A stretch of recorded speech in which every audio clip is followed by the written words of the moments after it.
Сәлем достар, менің каналыма қош келдіңіздер. Бүгін біздер картошка по-деревенски пісіретін боламыз. Каналыма тіркеліп, видеоны соңына дейін көріңіздер. Алдымен картошкаларды жуып, осылай тазалап алғаннан кейін бөлшектерге бөлеміз. Егер үлкен болса картошкаңыз, онда бірнеше бөлшекке бөлуге болады.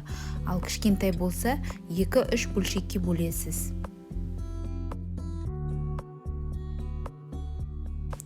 Турап болғаннан кейін үстіне әртүрлі дәмдеуіштерді қосамыз. Алдымен паприка, қара бұрыш, қызыл бұрыш және тұз. Қалауыңызша басқа да дәмдеуіштерді қоссаңыз болады. Одан кейін үстіне зәйтүн майын қосып, жақсылап тұрып араластыру қажет.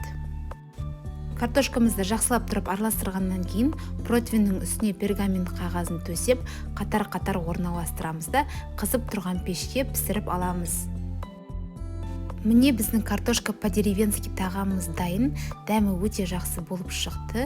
Сіз де осы рецептпен пісіріп көріңіздер.